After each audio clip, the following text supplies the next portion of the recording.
우리 기도하심으로 피우다 시작하겠습니다. 하나님 감사합니다. 오늘도 새 날을 허락하시고 주의 말씀 앞으로 우리를 부르시니 감사합니다. 오늘 성막을 세우시는 성막의 골격과 또 그 안에 괴물들의 위치를 통하여서 하나님 오늘 우리에게 허락하신 공동체, 하나님이 기뻐하시는 공동체, 하나님이 임재하시는 공동체의 원리와 또 그 법칙이 발견되는 시간들이 되게 하시고, 또 그 원리와 법칙들이 오늘 나의 삶에, 우리 가정에, 또 우리 교회와 공동체 안에 그대로 적용되어지는 하나님 임재하시는 곳이 되게 하여 주시옵소서. 감사합니다. 예수님 이름으로 기도드립니다. 아멘. 오늘 저희가 함께 살펴볼 말씀은 출애굽기 26장 15절에서 37절까지 말씀입니다. 함께 읽을게요. 너는 조각목으로 성막을 위하여 널판을 만들어 세우되 각 판의 길은 10규빗, 너비는 1규빗 반으로 하고 각 판에 2촉씩 내어 서로 연결하게 하되 너는 성막 널판을 다 그와 같이 하라. 너는 성막을 위하여 널판을 만들되 남쪽을 위하여 널판 20개를 만들고 20 널판 아래엔 은받침 40개를 만들지니 이쪽 널판 아래도 그 2촉을 위하여 2 받침을 만들고 저쪽 널판 아래도 그 2촉을 위하여 2 받침을 만들지며 다른 성막 다른 쪽 곧 그 북쪽을 위하여도 널판 20개로 하고 은받침 40개를 이쪽 널판 아래도 2 받침 저쪽 널판 아래도 2 받침으로 하며 성막 뒤 곧 그 서쪽을 위하여는 널판 6개를 만들고 성막 뒤 모퉁이 쪽을 위하여는 널판 2개를 만들되 아래서부터 위까지 각기 2겹 두께로 하여 윗 고리에 이르게 하고 2 모퉁이 쪽을 다 그리하며 그 8 널판에는 은 받침이 6이니 이쪽 판 아래도 2 받침이요 저쪽 판 아래도 2 받침이니라. 너는 조각목으로 띠를 만들지니 성막 이쪽 널판을 위하여 5개요 성막 저쪽 널판을 위하여 5개요 성막 뒤 곧 서쪽 널판을 위하여 5개며 널판 가운데 있는 중간 띠는 이 끝에서 저 끝에 미치게 하고 그 널판들은 금으로 싸고 그 널판들의 띠를 괴 금고리를 만들고 그 띠를 금으로 싸라. 너는 산에서 보인 양식대로 성막을 세울지니라. 너는 청색, 자색, 홍색 실과 가늘게 꼰 배실로 짜서 휘장을 만들고 그 위에 그룹들을 정교하게 수놓아서 금 갈고리를 네 기둥 위에 늘어뜨리되 그 네 기둥을 조각목으로 만들고 금으로 싸서 네 은 받침 위에 둘지며 그 휘장을 갈고리 아래 늘어뜨린 후에 증거궤를 그 휘장 안에 들여놓으라. 그 휘장이 너희를 위하여 성소와 지성소를 구분하리라. 너는 지성소에 있는 증거궤 위에 속죄소를 놓고 그 휘장 바깥 북쪽에 상을 놓고 남쪽에 등잔대를 놓아 상과 마주하게 할지며 청색, 자색, 홍색 실과 가늘게 꼰 배실로 수놓아 짜서 성막 문을 위하여 휘장을 만들고 그 휘장 문을 위하여 기둥 5을 조각목으로 만들어 금으로 싸고 그 갈고리도 금으로 만들지며 또 그 기둥을 위하여 받침 5개를 롯으로 부어 만들지니라. 아멘. 오늘 본문은 이제 성막 기구에 관한 규례 중에서 이제 어제 성막 본체에 관한 첫 번째가 외벽에 해당하는 휘장에 관한 규례였잖아요. 그러니까 오늘도 이제 휘장이 나오는데 이게 그 용어를 지금 같이 써서 어저께 나왔던 휘장이란 단어는 외벽에 해당하는 것입니다. 그러니까 뼈대 위에 세워지는 외벽과 내벽, 벽에 관한 개념으로서의 휘장이고, 오늘 본문에 나오는 그 휘장은 이제 첫 번째 오늘 30절까지는 골격을 이루는 널판에 관한 규례가 30절까지 나오고, 또 31절부터 37절까지는 2가지 종류의 휘장과 성전 안의 기물의 위치에 대해서 나오는데, 그 이 2가지 휘장이라고 말한 건 문을 말하는 겁니다. 지금으로 말하면 문이라고 생각하시면 조금 용어의 구별이 쉬우실 것 같아요. 그리고 먼저 15절에서 30절 이 성막 골격에 관한 이 내용인데요. 성막 골격을 이루고 있는 널판에 관한 내용인데, 이게 좀 저희가 쓰지 않는 단위이기도 하고 좀 말이 어려워서 그림을 보면서 한번 말씀을 봐볼까 하는데, 이게 그래서 되는지 한번 해볼게요. 네,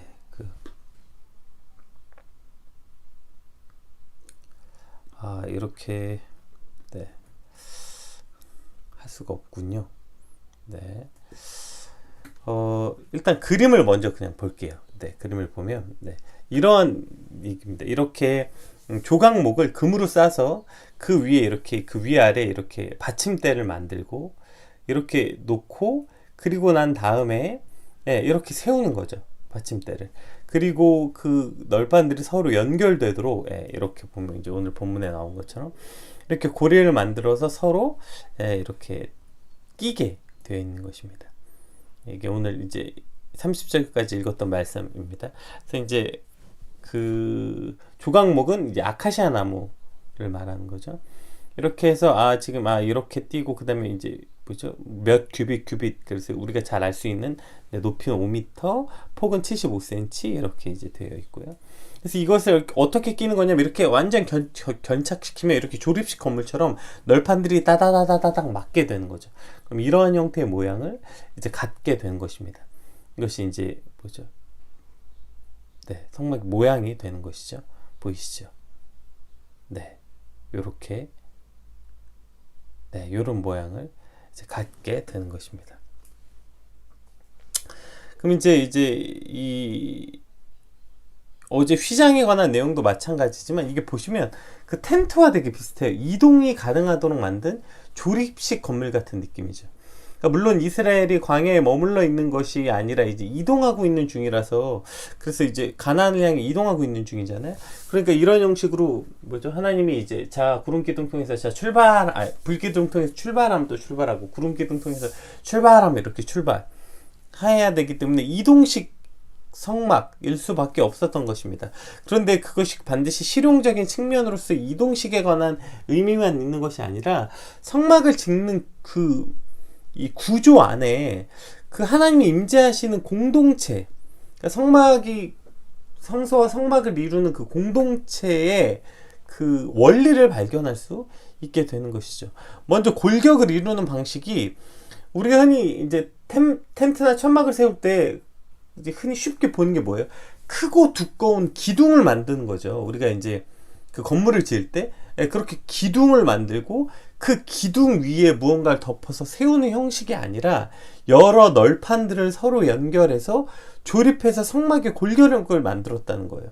이것이 오늘 성막을 만드는 골격의 첫 번째 구조인 것이죠. 그래서 물론 이제 큰 기둥을 만들면 이동이 불편했겠죠. 그 큰 기둥은 크고 두꺼우니까 그래서 이동하기가 어려웠겠죠. 그러니까 이렇게 조립이 가능한 작은 형태, 비교적 작은 형태의 널판들을 우리가 그림에서 아까 본 것처럼 이러한 작은 형태의 널판들을 서로 마치 조립식 건물처럼 이렇게 따다다다닥 연결해서 이렇게 붙이는 거죠. 그리고 그 위에 어저께 이야기했던 휘장들을 덮는 형태로 만든 것입니다. 그러니까 이렇게 조립식 건물 같이 이렇게 먼저 골격을 만들고 그 위에 이제 이렇게 연결해서 성막의 골격을 만들었다는 것이죠. 이것이 물론 이동이 가능해야 됐기 때문에 그렇게 큰 기둥 몇 개로 세워지는 게 아니라 작은 여러 널판으로 세워진 것이지만 그것에 바로 그러한 하나님이 임재하시는 공동체의 원리가 여기에 담겨져 있는 거 아닙니까?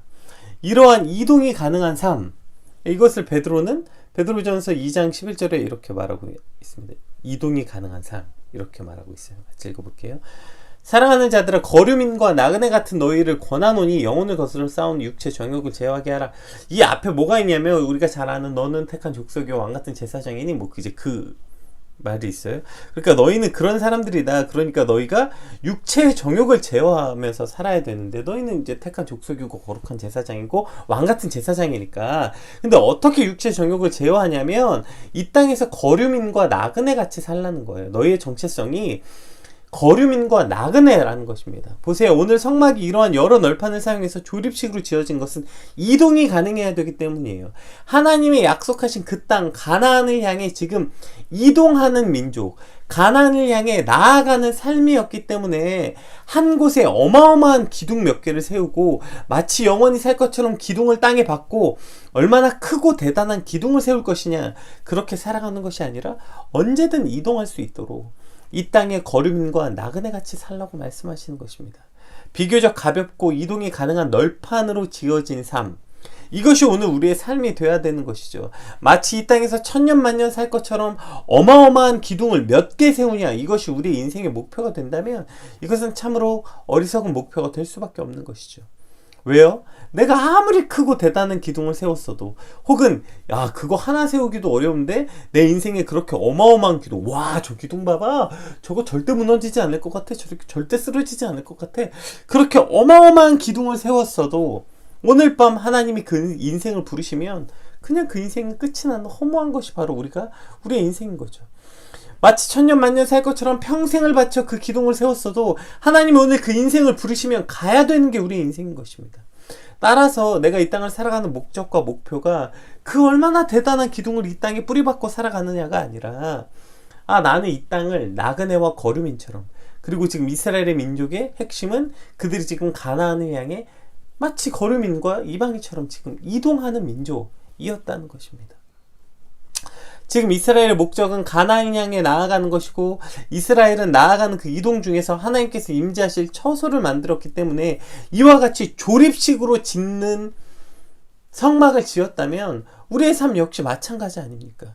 이 땅에 뿌리 내리고 마치 영원히 살 것처럼 기둥을 만들고 땅에 견고히 심는 삶이 아니라 이동식, 조립식과 같은 삶, 이것을 베드로전서에선 거류민과 나그네로 표현되어 있죠.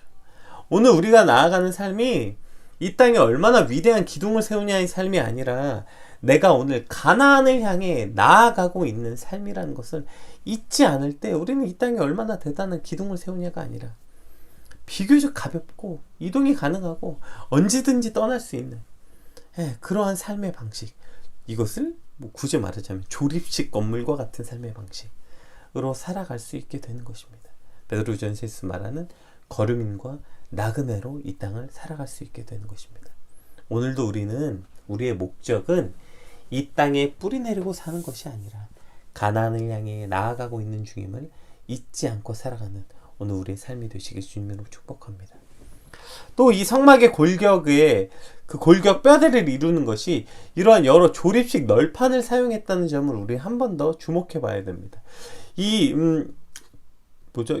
널판을 무엇으로 세웠어요? 여기 바로 이제 나오죠.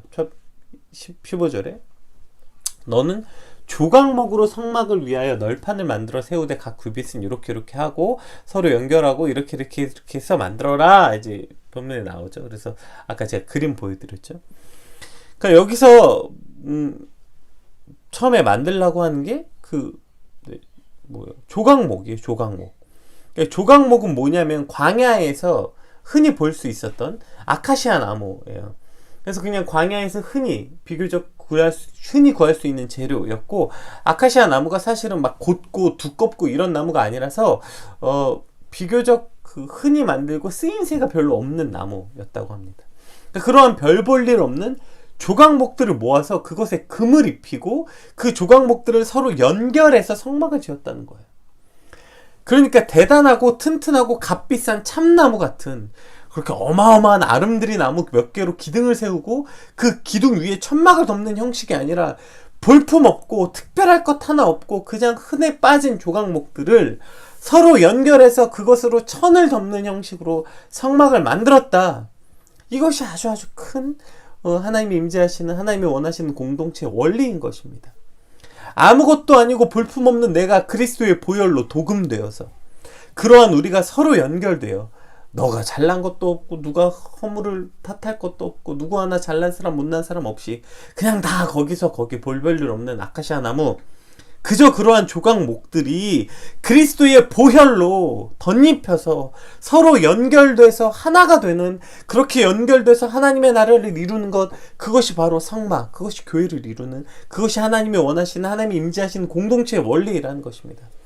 특출난 사람 몇몇으로 공동체가 이루어지는 것도 아니요, 어떠한 대단한 스타 목사 한둘로 교회가 이루어지는 것도 아니고, 화려하진 않지만 각자의 자리에서 흔들리지 않고 온전히 결속되어 있는 그 성도 한 사람 한 사람, 그 공동체 구성원 한 사람 한 사람, 그러한 사역자 한 사람 한 사람이 서로 연결되어서 견고한 성막이 되는 것입니다. 오늘 우리가 바라고 꿈꿔야 되는 것이 무엇입니까?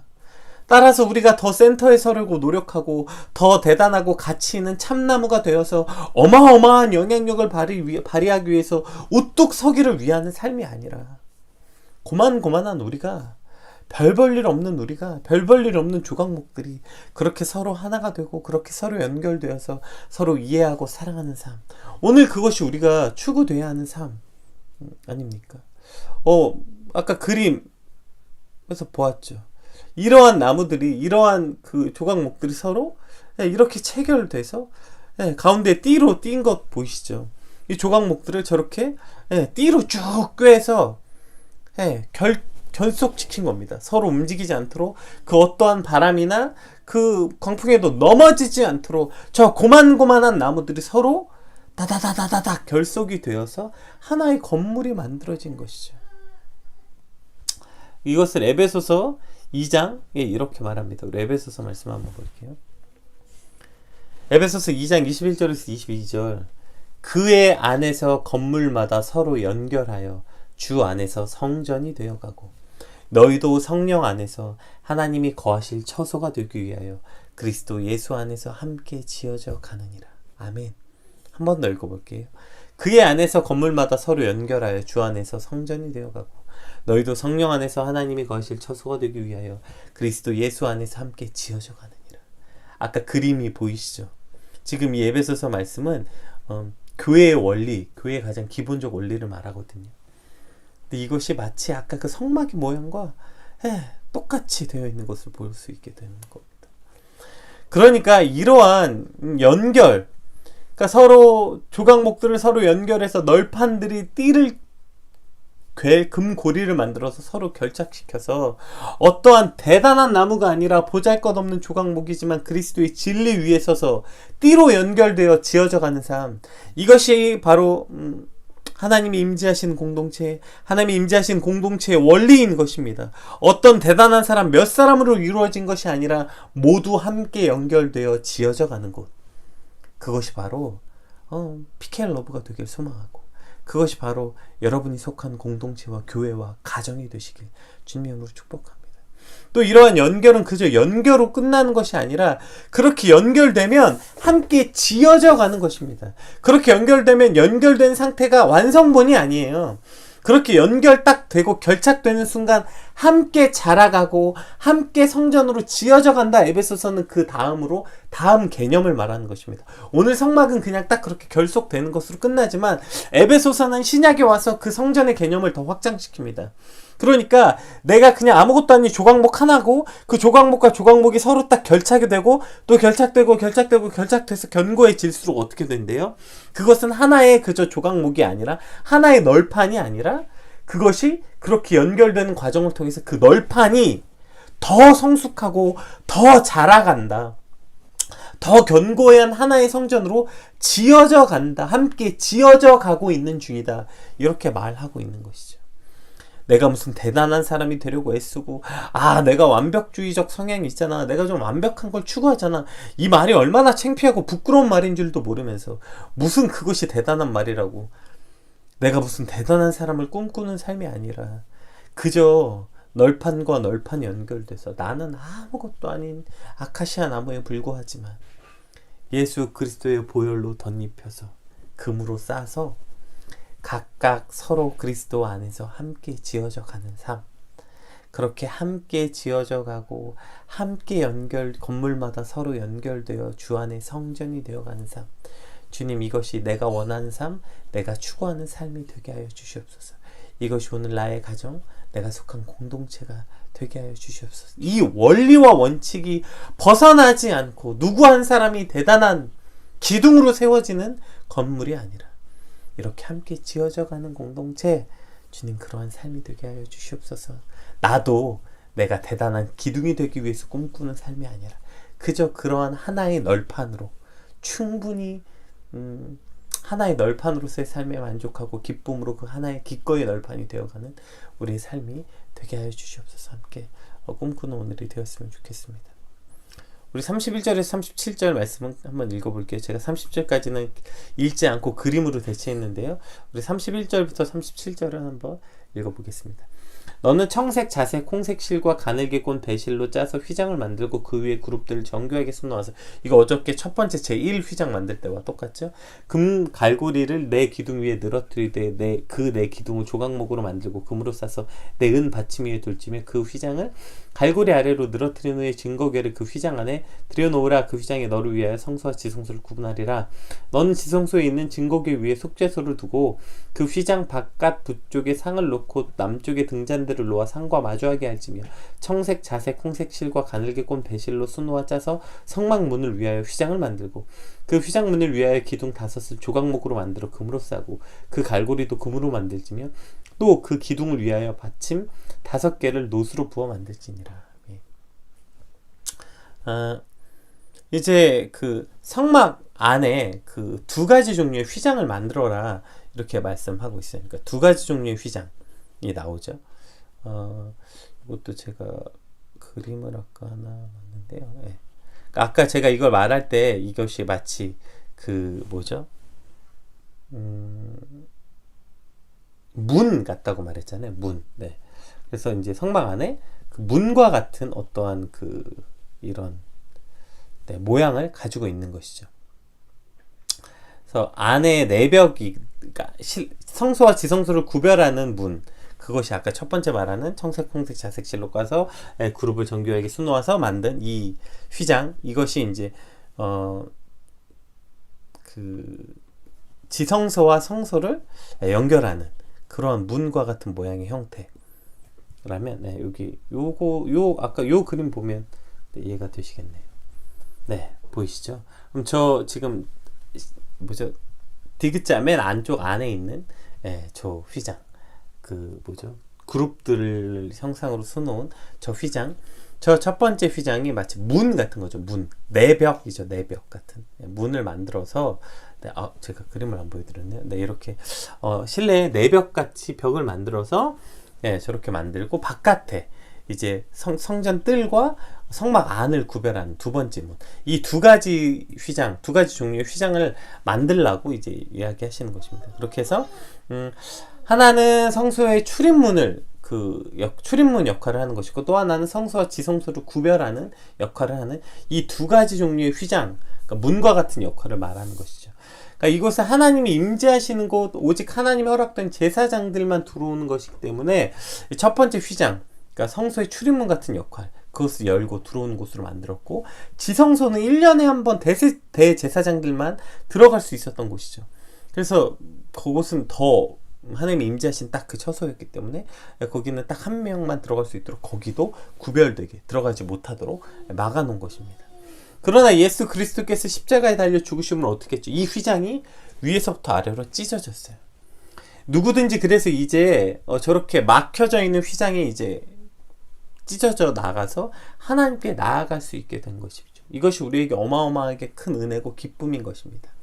그러나 이러한 큰 은혜와 기쁨으로 인해서 우리가 하나님께 이제 휘장 필요 없어, 나아갈 수 있어. 물론 이제 기능적으로는 휘장 없이 나아갈 수 있지만 그 휘장의 개념이 뭡니까? 그곳은 하나님이 계시는 곳이기 때문에 함부로 들어가거나 함부로 할 수 없게 되는, 즉 하나님의 영광과 하나님의 임재가 있는 곳을 우리가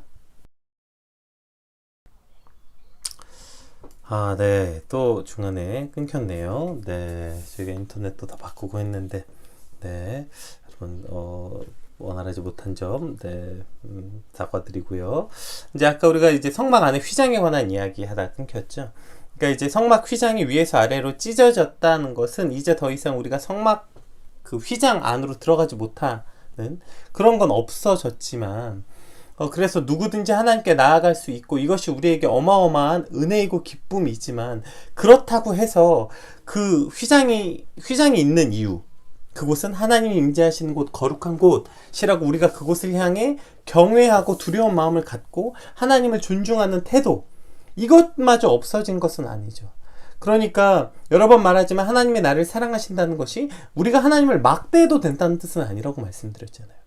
이제는 하나님 앞에 나아갈 때 제물도 필요 없고 제사장도 필요 없고, 뭐 직접 나아갈 수 있지만, 우리가 예수 그리스도를 의지해서 하나님께 나아갈 수 있지만, 그래서 더 이상 그렇게 저 들어가도 되나, 들어가면 죽임을 당하는 건 아닌가, 이제 그러한 두려움은 없어지지만, 그러나 하나님을 향한 그 경외한 마음, 지성소와 성소 안에 휘장이 있어야 했던 그 개념, 그것마저 잊어서는 안 되는 것이죠. 비록 휘장은 찢어져서 기능적으로 휘장은 필요 없으나, 그러나 우리의 마음의 태도는 여전히 그 휘장이 있어야 하는 것입니다. 하나님은 여전히 영화롭고 여전히 존귀하신 분이시기 때문이죠. 우리가 하나님을 아바, 아버지라 부를 수 있어도 하나님을 경외하는 태도를 버리면 안 되는 것입니다. 맨날 아바, 아버지라고 부르니까, 하나님의 아빠라고 부르고 아버지, 아버지 부르니까 어느 순간에는 하나님을 조금 우습게 여기고 업신여기게 여기는 그런 우를 범하는 우리의 모습들을 발견하는 것 아닙니까? 내가 하나님을 사랑한다고 말해놓고, 그 사랑한다고 말하면서 얼마나 내 꿈, 내 소망, 내 소원을 이루기 위해서 램프의 지니처럼 하나님의 이름을 망령되게 일컬고, 하나님을 막 여기에다 갖다 붙이고 저기에 갖다 붙이고, 내가 기분 좋을 땐 이렇게 됐다, 나쁠 때 이렇게 막대하는 그러한 태도가 아니라, 그러한 태도가 없어지라고, 그러한 태도로 하라고 휘장이 없어진 것이 아니라는 것입니다. 따라서 오늘 우리의 삶의 방식은 하나님을 경외하는 삶, 하나님을 높여드리는 태도, 이 태도는 없어지면 안 되는 것입니다. 또 이제 오늘 성경에 보면 성막 위치에 관한, 성막 안에 각 기구들의 위치에 관한 말씀들이 나오거든요. 지성소 안에는 증거궤를 놓고 그 위에 속죄소를 놓고, 북쪽에는 진설병을 진설하는 상을 놓고, 남쪽에는 등대를 놓고, 그래서 진설병대와 등대는 서로 마주보게 놓고, 또 오늘 본문에 나오지 않지만 성소의 휘장 바로 앞에는 분향단을 놓고, 그러니까 성막의 기구들이 아무렇게나 놓인 것이 아니라는 거예요. 하나님이 정해주신 위치에 각각의 기구들이 위치하고 있는 것이죠. 하나님이 정해주신 그곳, 각자의 위치에 있어야 할 것들이 있는 것, 이 질서가 작게는 내 삶에 내가 있어야 할 자리에 내가 있고, 가정에서는 남편은 남편의 위치에, 아내는 아내의 위치에, 자녀는 자녀의 위치에, 또 부모는 부모의 위치에, 교회나 공동체 안에서도 각각 정해주신 위치에 있는 것, 이것이 바로 공동체를 이루는 질서인 것입니다. 근데 요즘은 이게 트렌드죠. 누가 내 위치를 정했는데, 내 위치는 내가 정해. 그래서 누군가에게 너는 너의 위치가 있어라고 말하는 게 되게 고리타분하고 마치 굉장히 불합리한 것처럼 말하죠. 그래서 요새도 정치계에서도 2030의 반란이라 그래서 누가 우리의 위치를 정했는데 우리의 위치는 우리가 정하겠다, 이런 어떤 분위기 인 것입니다. 그런데 왜 이런 반감이 생겼습니까? 누군가 내 위치를 정했다는 것에 대해서 우리가 왜 반감이 생겨요? 그것은 어떠한 사람이 정해놔서 자신의 욕심에 따라 그것을 정한 사람이 자기의 욕심을 위해서, 자기는 좋은 위치, 누군가는 소외되는 위치, 즉 그 위치에 높낮이가 있기 때문에 반감이 생기는 거 아닙니까? 누군가 더 좋은 위치에 있고 누군가 낮은 위치에 있기 때문에 이런 반감이 생기는 거예요. 그런데 우리가 아까 성막 어떻게 지어진지 봤잖아요. 각각의 널판들이 그저 똑같이 초라하고 볼품없는 조각목들인 것 뿐입니다. 어떤 대단한 큰 기둥 몇 개에 기생하는 그러한 널판들이 아니라 다 똑같은 사이즈의 똑같은 모양의 널판들이 금으로 쌓여지고, 그리고 그렇게 받침 위에 세워진, 그러니까 각각 서로 높고 낮음이 없는 그렇게 세워진 모양이 바로 성막을 세우는 구조라는 걸 알게 된다면, 그것이 누군가 높고 낮은 위치에 있는 것이 아니라 하나님, 완전하신 하나님, 공평하신 하나님, 질서의 하나님이 각각의 사람의 모양에 따라 그 위치를 정하셨고, 그 위치에 그러면 나는 내가 어느 위치에 설 것인 고민한 것이 아니라 하나님이 정하신 그곳, 하나님이 있으라신 그곳, 그곳에 내가 있길 소망합니다. 이것이 우리의 삶의 방식이어야 되는 것이죠. 다른 기구들과 위치를 비교해 보면서 더 좋은 것을 찾아다니고, 우리가 입술로는 뜻하신 그곳에 나 있기 원합니다 찬양하지만, 정작 저 사람은 왜 저렇게 좋은 위치에 있는데 나는 왜 이러한 구석탱이에 있어야 되는지, 저 사람은 저렇게 돋보이는 위치에 있어야 되는데 나는 왜 이러한 위치에 있어야 되는지, 저 사람은 되게 주도적 위치에 있는데 나는 왜 이러한 위치에 있어야 되는지, 이런 위치에 대한 원망과 불평이 아니라 내가 있어야 할 곳은 하나님이 있으라 하신 곳이 되게 하여 주시옵소서. 왜냐하면 누구도 높은 위치에 있는 사람이 없고 누구도 낮은 위치에 있는 사람이 없는 것, 이것이 하나님이 원하시는 공동체의 모습이기 때문인 것이죠. 그러면 오늘 우리의 기도의 제목은 무엇이 되어야 합니까? 하나님, 우리 교회가, 나의 공동체가 각각의 모양과 쓰임은 다를지라도 하나님이 정하신 그곳에 질서 있게 위치한 공동체가 되게 하여 주시옵소서. 나 역시 그 안에서 누구도 높다고 자랑하지 않고 누구도 낮다고 불평하지 않는 공동체의 그저 한 일원으로 되게 하여 주시옵소서. 목사라고 해서 높은 위치에 있고, 그냥 직분 없는 한 명의 회원, 성도라고 해서 낮은 위치에 있는 그러한 개념이 전혀 없이 누구나 마찬가지로 동일한 위치, 그저 하나님이 있으라 하신 곳에 있는 곳. 그것이 오늘의 우리의 위치인 것입니다. 그건 높아서 그 위치에 있고 누군 역량이 있고 누군 모자라서 그 위치에 있는 게 아니라 그저 질서의 하나님이 각각의 위치에 있으라 하신 곳에 정위치하는 삶, 그것이 바로 질서에 있는 공동체, 그것이 우리가 꿈꾸는 공동체가 되어야 하는 것입니다. 오늘 이 성막을 세우고 뼈대들의 그 위에 채워진 기물들의 하나님이 그 위치를 통해서 하나님의 공동체 원리를 깨닫게 되는 거죠. 오늘 말씀처럼 어떤 대단한 기둥 몇 개로 세워진 공동체가 아니라 연약하고 작은 여러 조각목들이 서로 연결되어지고 함께 지어져가는 공동체, 하나님을 사랑한다고 고백하는 만큼 하나님을 경외하는 법을 배우는 공동체, 각각 정해주신 위치에 정위치하는 질서 있는 공동체가 되게 하여 주시옵소서. 함께 기도합시다. 네, 오늘 내용도 조금 많았는데 중간에 끊기고 중간에 우리 아들이 와서 여러분 오늘 말씀에 묵상하시는데 방해가 되지 않길 간절히 소망하고 이런 일이 없도록 더 잘 준비해 보도록 하겠습니다. 오늘 받은 말씀 놓고 함께 같이